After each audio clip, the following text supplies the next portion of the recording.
I am Kari the Mortician, and we are joined by Faith, that mortuary professor out in Colorado. So she's boots on the ground in the state where all of this craziness has been happening. So, welcome, Faith, again.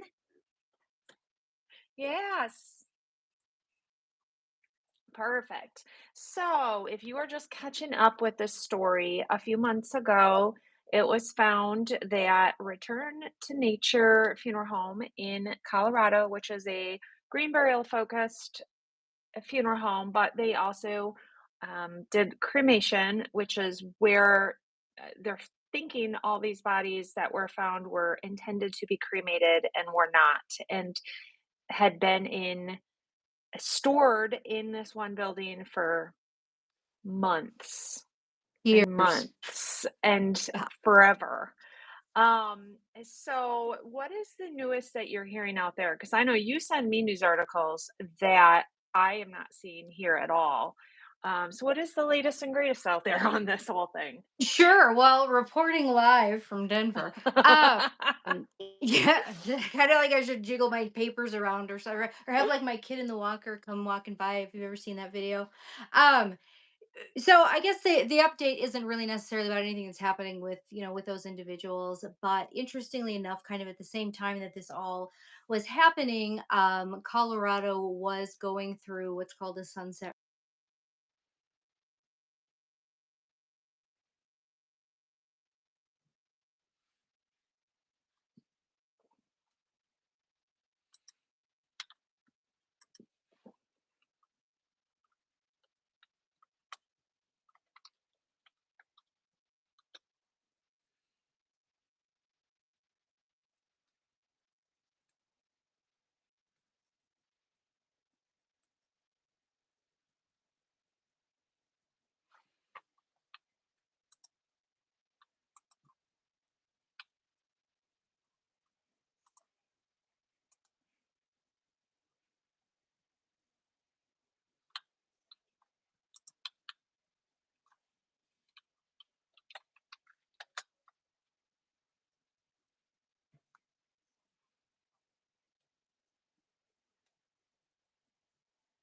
of a profession or an occupation.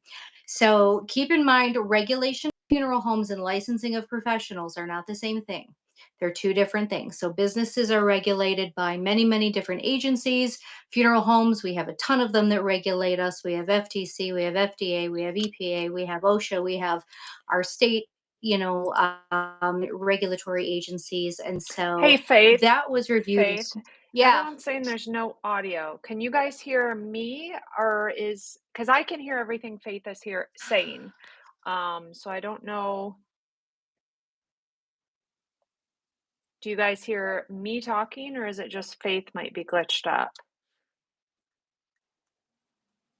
Okay, so maybe just refreshing. I think YouTube, guys, is having problems with this new platform that they're doing where you bring two people in. It took us a while to try and get joined in even on it. Yeah. So, can you repeat kind of some of what you said, Faith? Yeah. Can everybody hear me? Yeah, they You can saying hear yeah, they both. can hear You both. say yes. Okay. All right. So I was just saying that Colorado has done what's called a sunset review and a sunrise review. They're two different things. They were scheduled to do a sunset review anyway. What that means is that the regulatory agency takes a look at the current regulation, and decides if it is sufficient, if it's cost effective, and if there's any recommended changes or not. That has to do with how funeral homes as businesses are regulated. It is not the same as professional licensing. And so when all of this happened, with Return to Nature, that really kind of sparked the debate, and that not really the debate, but the conversation again about whether or not Colorado needs to license funeral professionals. Which currently there is no license in Colorado. Anybody can call themselves a funeral director and operate a business, as long as they're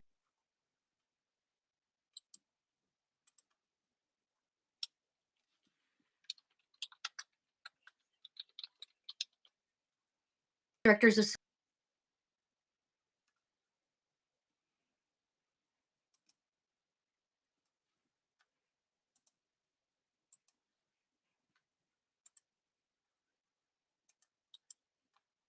of a particular occupation is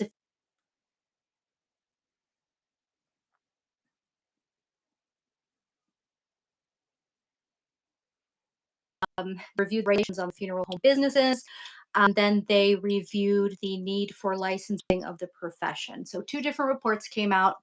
I guess Yeah. I just Oh, have yeah, we're not sure what's going on. I don't know if it is internet or if it is a YouTube thing happening. I have terrible. Can you hear me? Yeah, I can hear everything you're saying, so which is I I don't know think what's weird. happening. So Faith is talking about how they are kind of basically I'll trying just to talk do to a you. review of everything back in Colorado. So, and it's Yeah. not just spurred by this instance.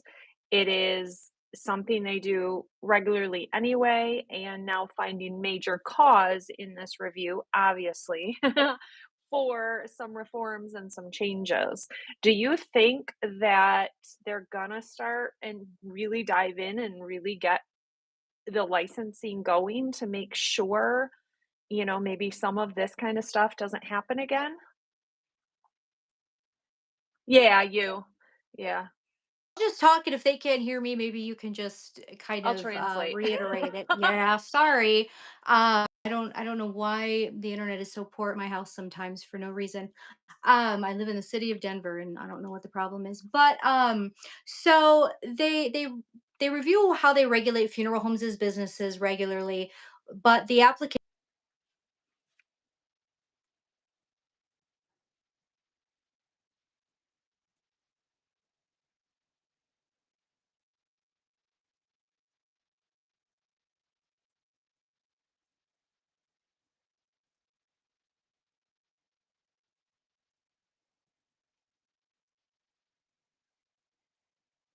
presented that to Dora. Dora went through it. They interviewed myself, many other professionals, locally and nationwide, about what we think and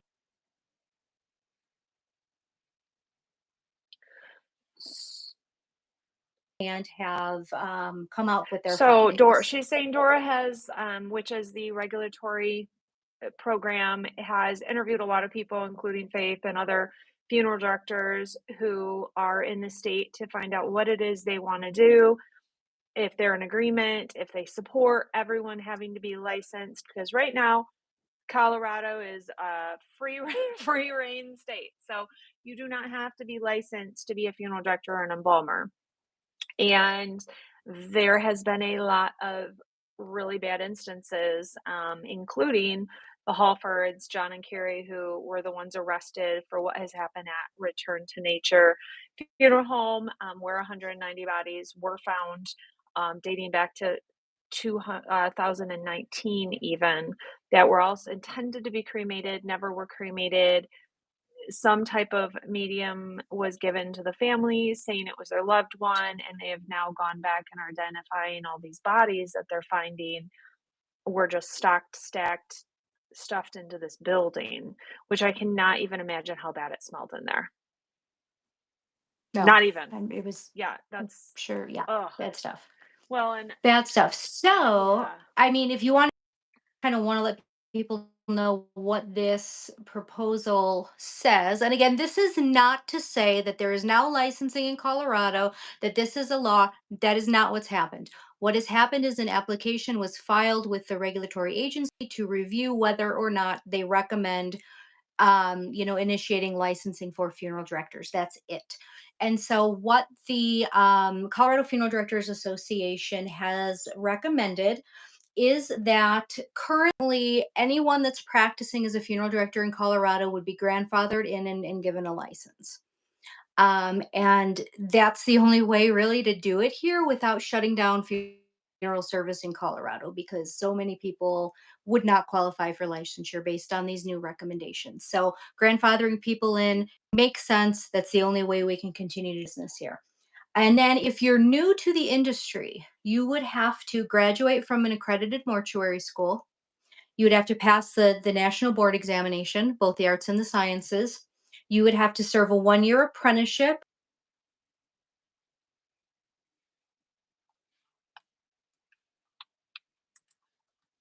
So, I mean, what they're proposing is just basically bringing Colorado up to what every other state is already holding as kind of tried and true for the most part.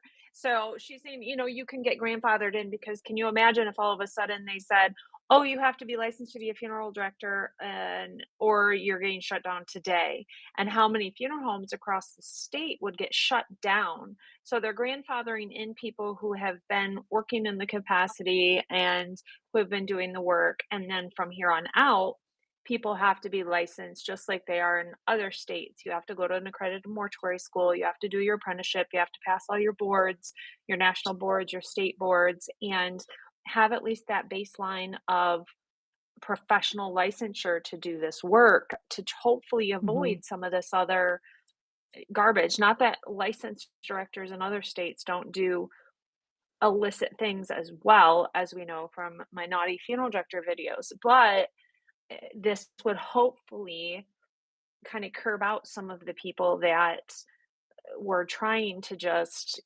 take money from people and do things without having to go to school or, jump through all the hoops that should be jumped through to do all of this.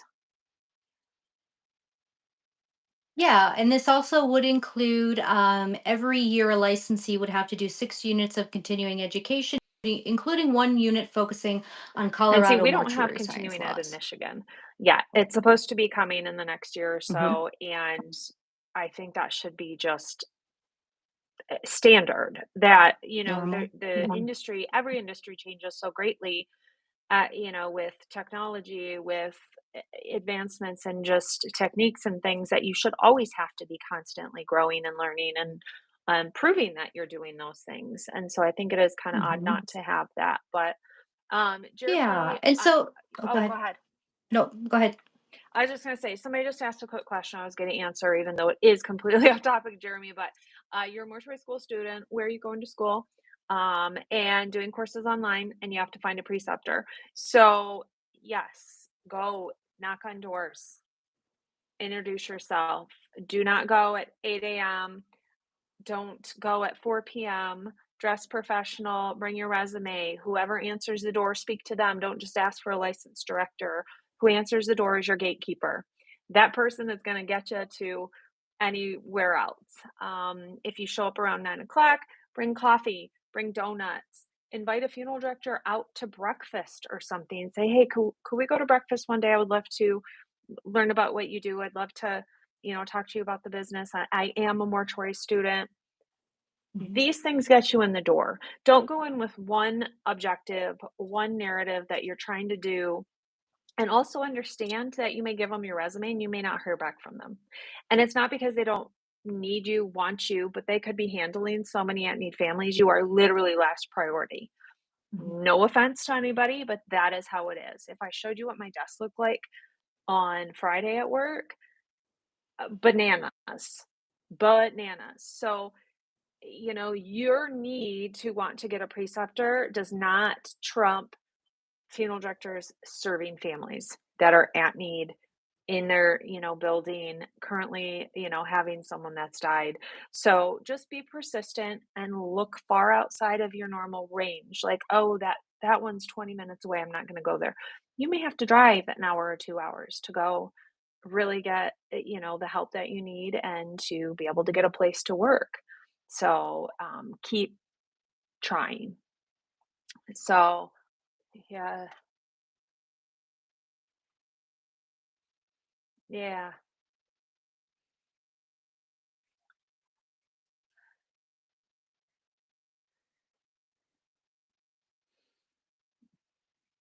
For almost 30 years. yeah.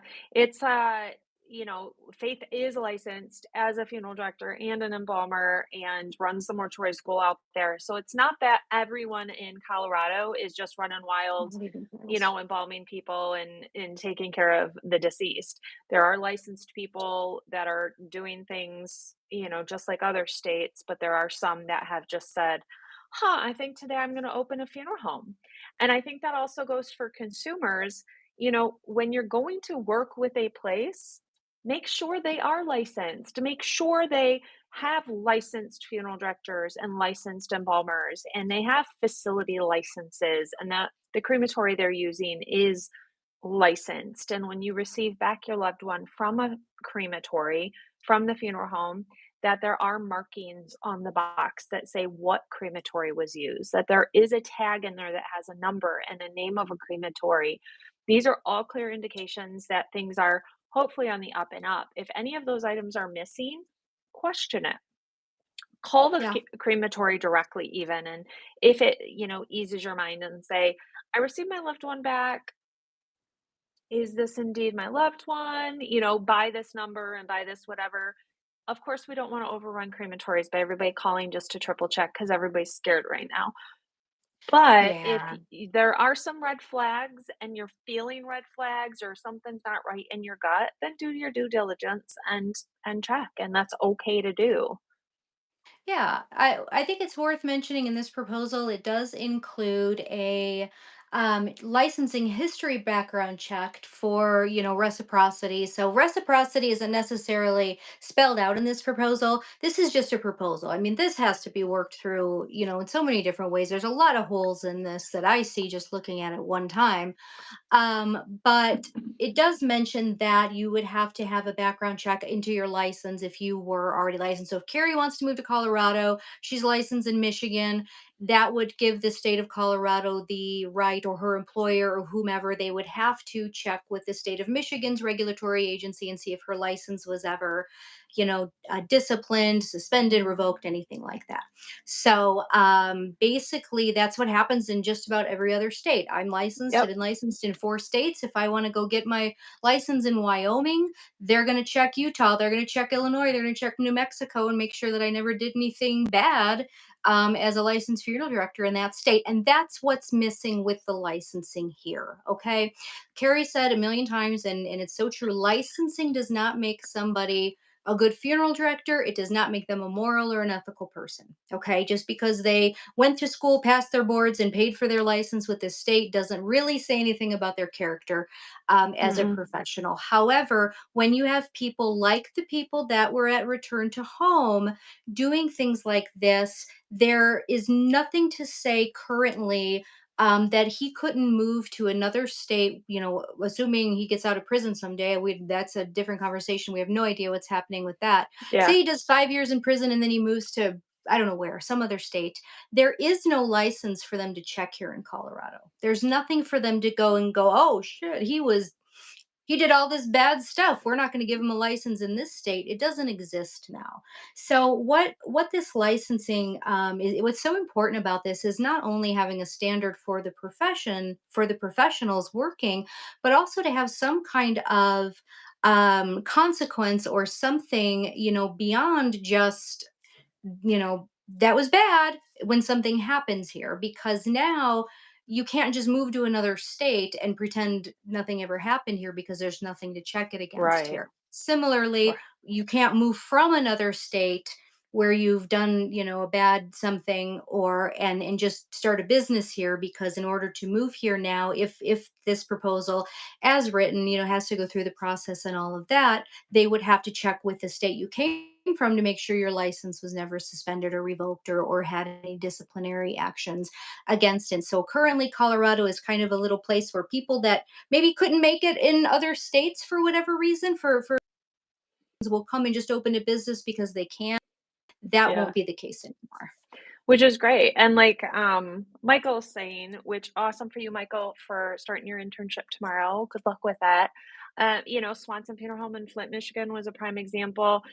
There's, just in the last year has been funeral homes in Indiana, Ohio, Mhm, all sorts of different states where you are licensed and your facility is mhm. licensed, and Sure, that tri-states, they're these licensed. things are happening in. And so it's not just the licensure, but it is one area that gives something that can be worked on to maybe have a stricter enforcement along the way. Yes, you can reciprocate, or yeah, to other Mhm. states. So a lot of the reciprocation is based on how long you've had your license. So if I just got licensed in Michigan, I can't just go over to another state typically and get a license there right away. I would have to be licensed in Michigan for a set period of time, then go over and take that state's legal board test, and State then I law, they can, have it, yeah, yeah. their state laws, and then get another license there. This happens a lot when you live near the borders. Like, I'm about an hour Yep. from Indiana. I don't have an Indiana license. I've not had a need for it at this point in my career. And so, I'm licensed in one state. I can legally practice in one state. I could go and, let's say I went to Colorado, and I get the question a lot, "Hey, Carrie, can you come take care of me when I die?" I would need a funeral professional in that state to oversee my work while I was working and to allow me to embalm there and to run the funeral and to do everything because I'm not legally licensed there to do that all on my own. And that's okay. That's a good way to oversee and make sure we don't have people going from state to state to state. And you can track what they're doing in each state by that license number.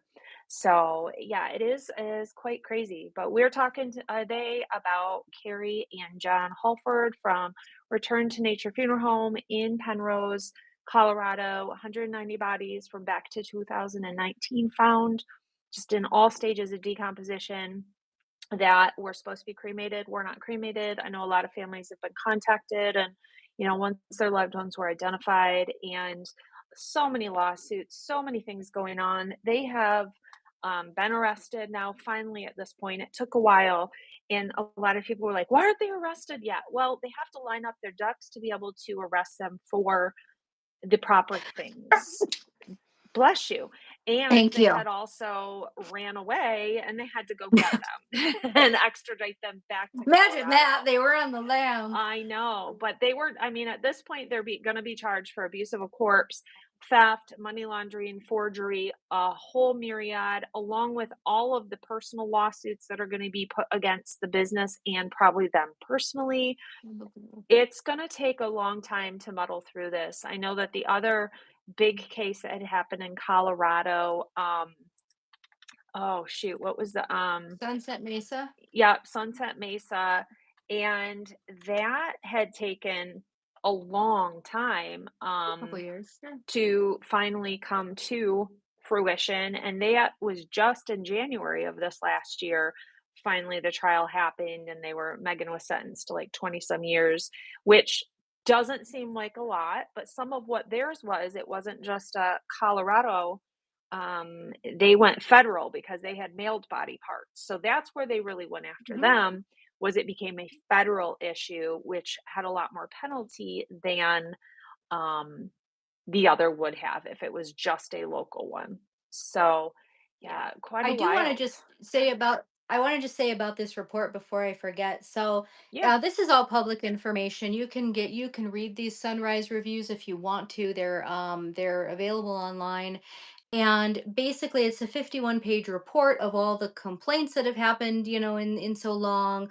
All you kind of what the nature of the state of Colorado looks like right now for funeral professionals. Goes through all of that thing, that proposal I just kind of told you about, and it just ends by saying that the Department of Regulatory Affairs recommends regulating funeral service professionals. That's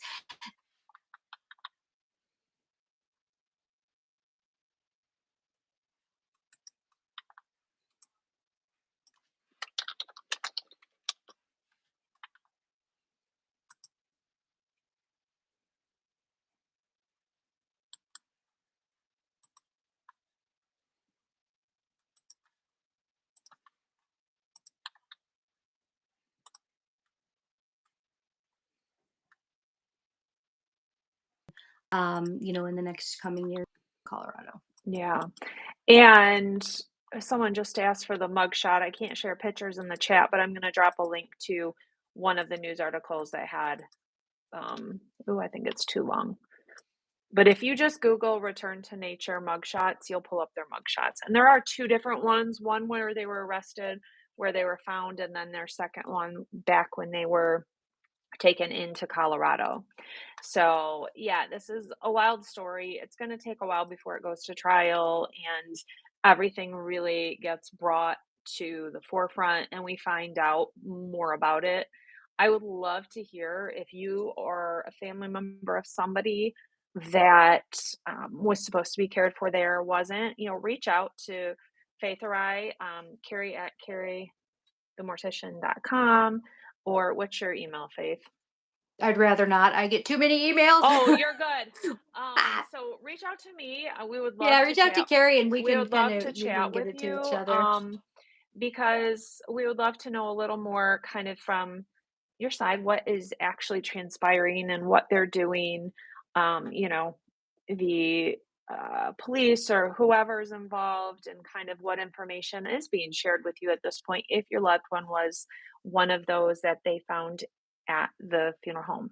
So, yeah, let's keep following the story together, guys. About every month or so, we're kind of giving updates, and we'll see when we get more on this. It's always Faith is always like, "Hey, here's a news article. We got to do a new video," because I don't hear a lot here in Michigan on this, which is weird. Mary asked, "Were they trying to sell any of the body parts?" No, there was no body parts that were removed from these individuals. They were just placed in this building. The families were told their loved one was cremated, they were given back a box of something, and they moved on. They were not that they have found at all trying to dissect and then sell. That was the Sunset Mesa situation.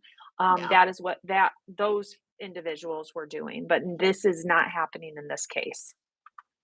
No, this was just a case of, I shouldn't say just a case of, this was likely a case of, like we've said on the other lives, and you can go back and watch those. I think they're on Carrie's channel, just about how they weren't financially responsible allegedly and weren't paying their vendors. Nobody would cremate their bodies. They didn't own their own crematory, so they had to use third party vendors, which is very normal in funeral service. There's nothing strange about that at all. But like anything else, when you don't pay your bills, your service gets cut off, right? So when nobody around would cremate for them anymore because they never got paid, then it just becomes okay. Now we have these people that are supposed to be cremated, but we can't actually cremate them because nobody will do it for us. And for reasons that those of us that aren't sick in the head can not understand, they just kept taking cases and storing them instead of solving the problem and getting those people cremated. They just kept cremating them and giving families things that weren't cremated remains. I would assume, to keep their revenue, to keep that money coming in, but they couldn't cremate them because nobody would cremate for them because they weren't paying their bills. Is kind of what the unofficial story is on what happened and how that started. Well, and what's interesting, if you go in and look at kind of some of their Yelp reviews, it's interesting that they had some negative kind of along the same lines, people kind of claiming. But what I was going to say, and I've never really thought financially on that side of it, that if they're just trying to take a bunch of money and stuff, on average, simple cremation, which is what I'm guessing a lot of this was supposed to be intended for, direct cremation, which a lot of people call it, on average, it's 1,500 to 3,000-ish. So even if it's, 2,000 only times 190, it's not like they were making a mint off of this Yeah. scenario.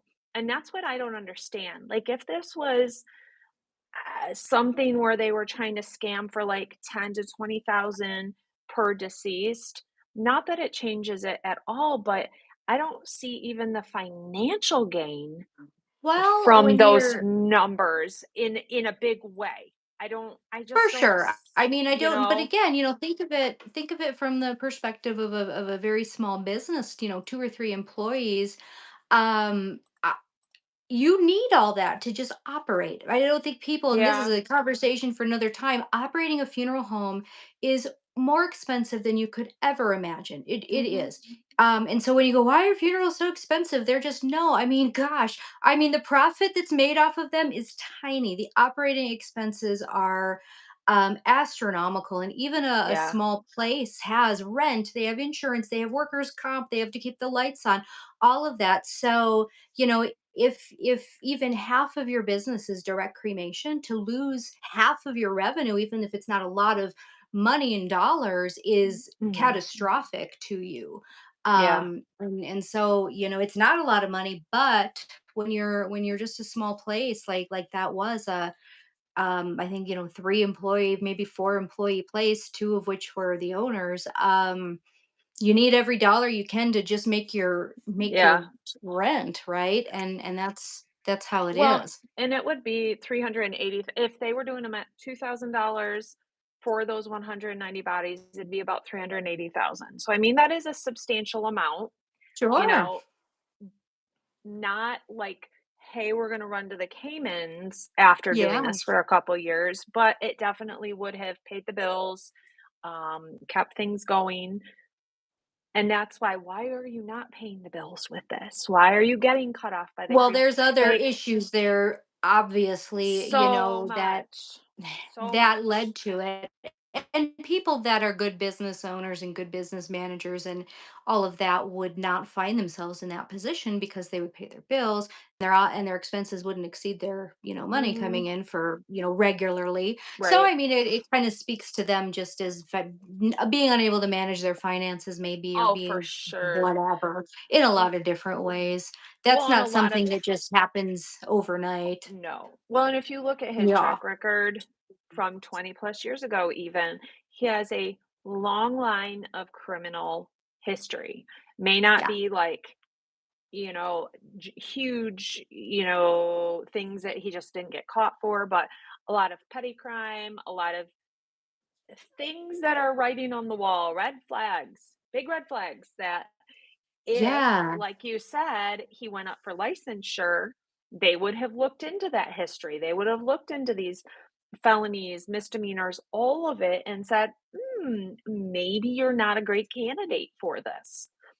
But Mhm. because he wasn't, this kind of continued on. Yeah, I mean, he So, came from another state, and that's why that licensing, in my opinion, is so important. It's not necessarily to punish anybody here or to make things more expensive for professionals here. It's not that. It's the fact that currently we don't care enough to investigate the people that are moving here.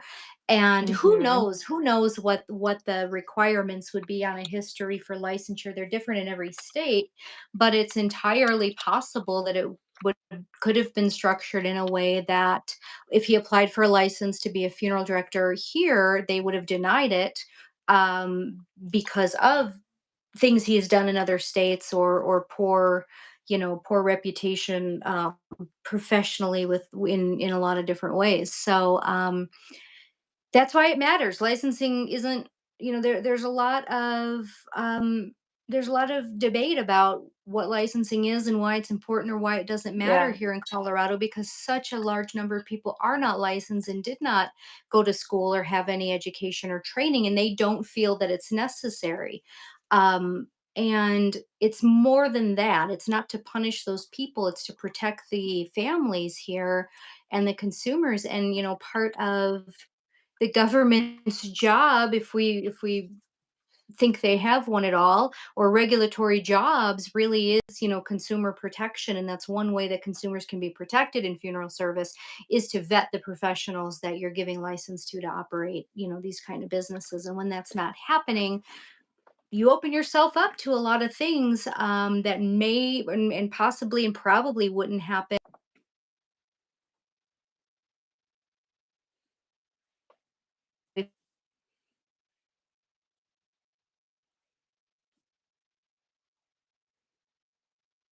mm,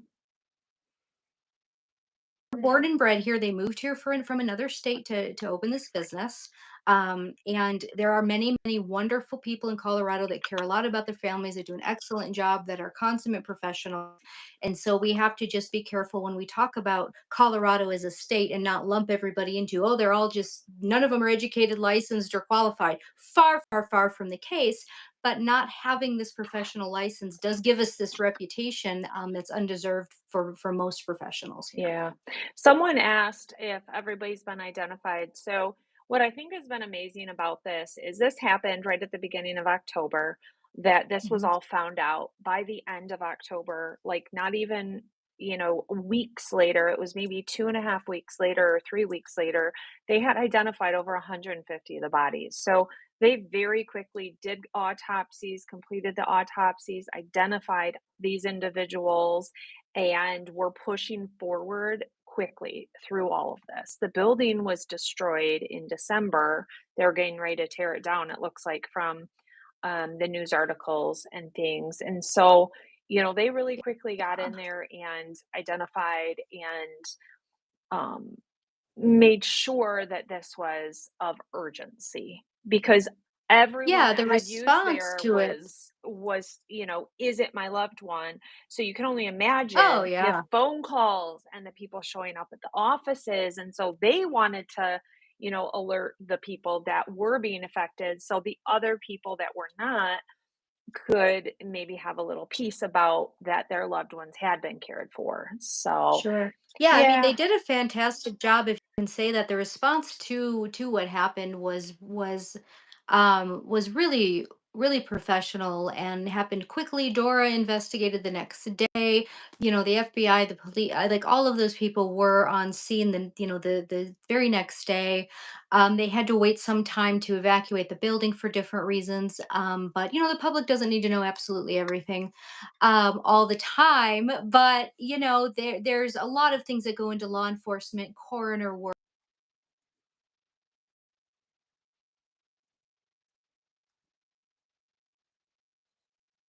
Be wiser or than you would have thought it did.